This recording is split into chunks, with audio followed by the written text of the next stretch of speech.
Olá, meus amigos, é um prazer recebê-los aqui no nosso canal. Hoje, para falarmos sobre o conto O Enfermeiro, do escritor brasileiro Machado de Assis, foi publicado pela primeira vez em 1896 no livro Várias Histórias.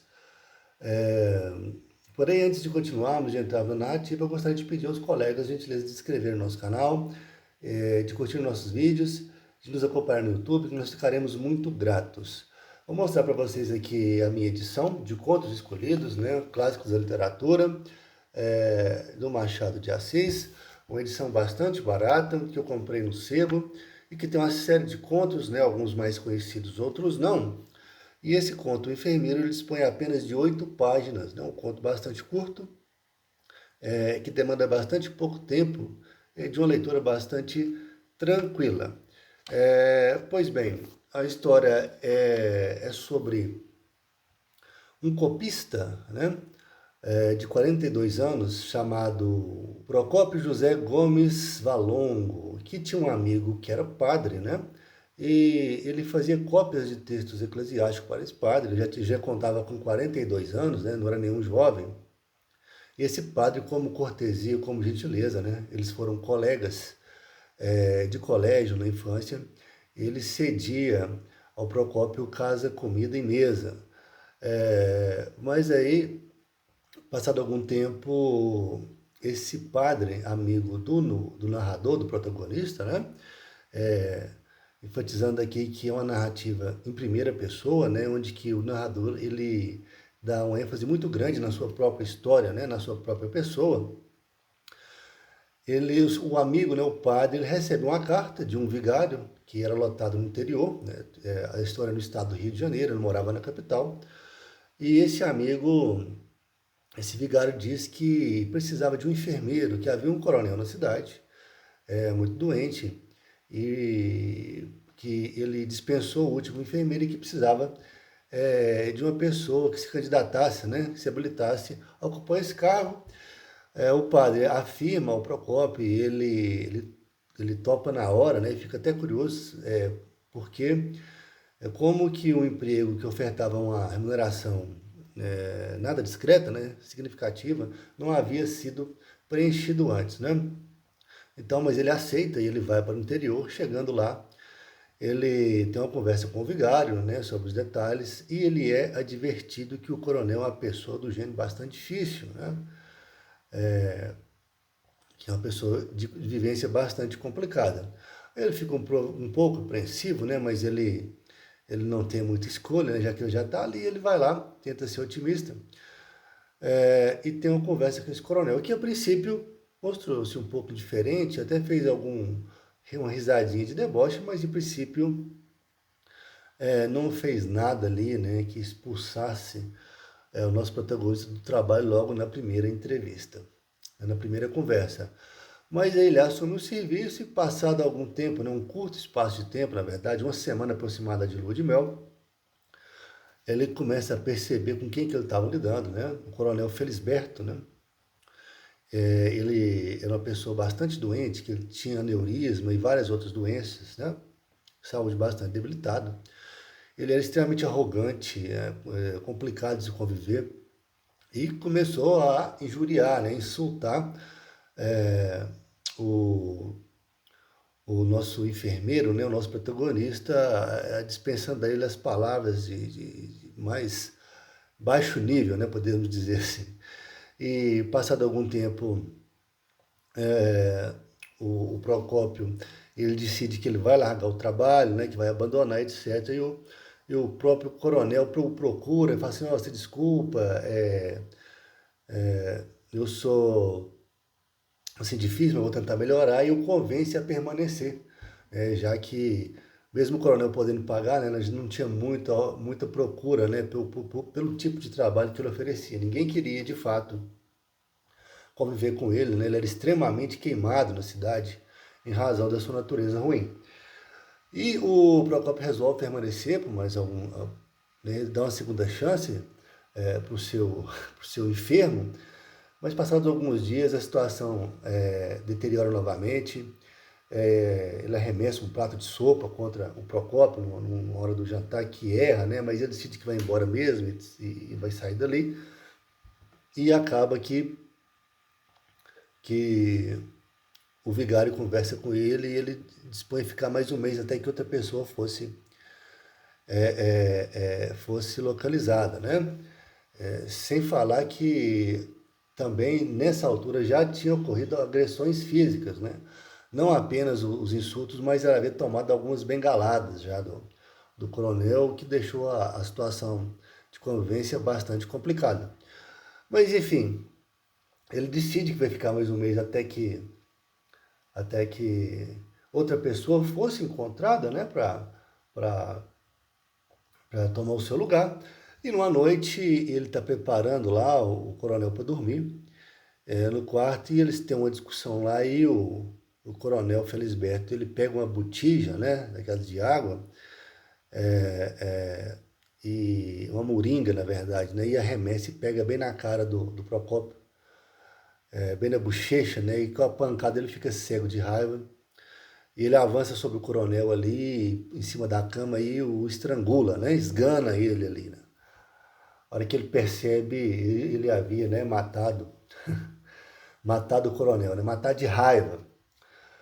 Mas, enfim, aí, a hora que ele volta a tomar consciência, né, que sua mente desanuvia do acesso de raiva que ele teve, ele percebe a desgraça que ele havia feito, né? Ele que era um sujeito pacífico, um sujeito tranquilo, e ele acaba saindo do quarto, né, extremamente transtornado, tremendo muito, né, com batedeiras e tal, e senta na sala, na casa, e fica do lado de fora do quarto, ele havia fechado a porta, pensando no que fazer. O tempo vai se passando algumas horas, ele ainda está bastante quieto, ele sai na varanda e olha para o céu estrelado, né, e olha assim para a linha da casa, da propriedade, e vê algumas pessoas, né, o observando com faces, né, com rostos bastante suspeitos, como que desconfiando que ele fizesse alguma coisa errada, o que causa um transtorno enorme ali, né, um transtorno emocional, uma espécie de gatilho imediato, mas ele percebe que ele havia alucinado. Então ele reúne todas as suas forças, né, e retorna para o quarto e é, é, tentando administrar sua culpa, ele resolve representar como se o coronel tivesse morrido de morte natural. Então ele começa a preparar o defunto, né? Manda uma mensagem para o vigário, né? Para o médico, dando conta do que acontecera, e começa a tratar dos preparativos do velório como se nada tivesse acontecido, nada de anormal, né? Como se a morte do coronel já fosse esperada mesmo e fosse uma coisa natural. Bem, e cola, funciona, as pessoas não desconfiam, ninguém desconfia, tem um velório do coronel, as pessoas vão lá por cortesia, né, considerando a influência que ele tinha na cidade, já que ninguém gostava dele mesmo, né, então nenhuma visita era de fato, sinceramente solidária. Ele não tinha parentes, ele tinha apenas um sobrinho que havia morrido de tuberculose há algum tempo. E chega a hora, eles lacram o caixão, né? E o nosso protagonista, ele tá bem nervoso, tremendo muito, né? Até desperta a reação de alguns visitantes do velório, né? Participantes que afirmam, nossa, o Procópio tá abalado, né? Deve ter se apegado ao velho, mas não, era o nervosismo mesmo, como se da reta final, né? Da ocultação do crime que ele cometera, e ele enterra o coronel ali e fica mais alguns dias e resolve retornar para o Rio de Janeiro, né, para a corte,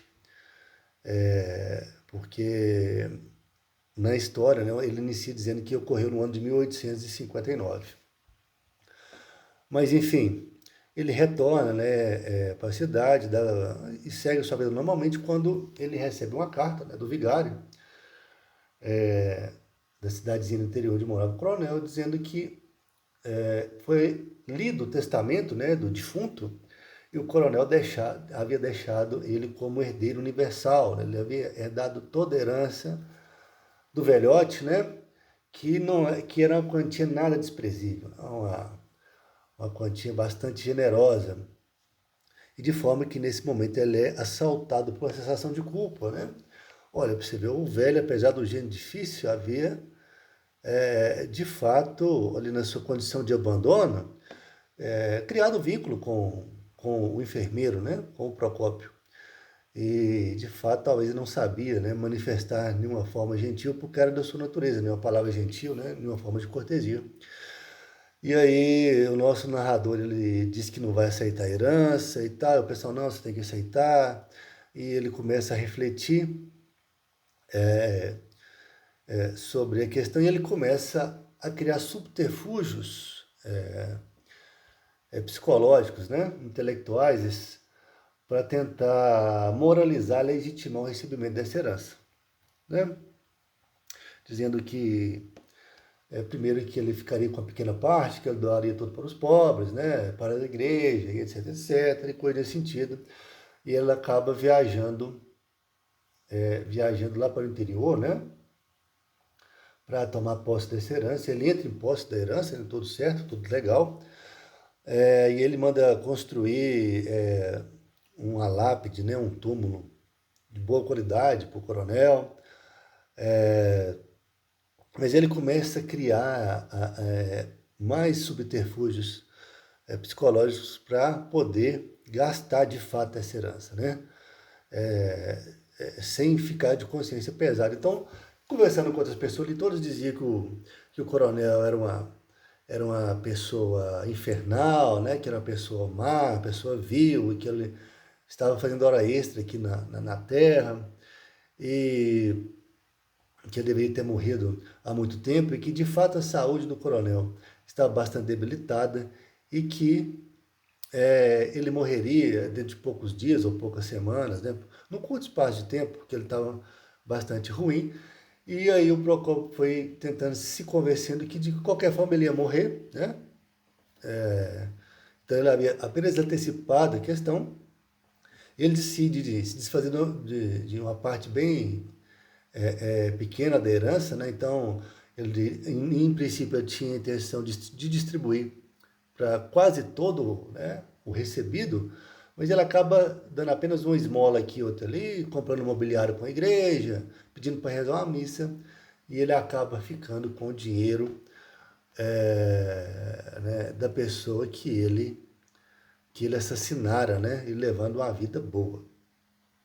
E aqui encerra a nossa história, né, e apenas algumas reflexões como o ser humano, de certa medida, é oportunista, né, e frágil a pressões econômicas, né, pressões financeiras. Porque quando você, em princípio, olha pelo aspecto exclusivamente moral, né, ele deveria ter se entregado, confessado o crime, ou, na pior das hipóteses, ele deveria ter repassado essa herança para a caridade, né, integralmente. Ele acaba criando aí essas estratégias para poder legitimar a posse da herança e a vida boa que ele ia levar daqui para frente. Mas enfim, é um texto muito tranquilo, é um texto de fácil leitura, uma leitura agradável, e que nós certamente recomendamos aos amigos que leiam, né? E nós encerramos aqui o nosso resumo desse conto. E se você chegou até aqui, nós agradecemos muito e pedimos que faça a gentileza de se inscrever no nosso canal e de curtir o nosso vídeo. Então, um grande abraço e até a próxima.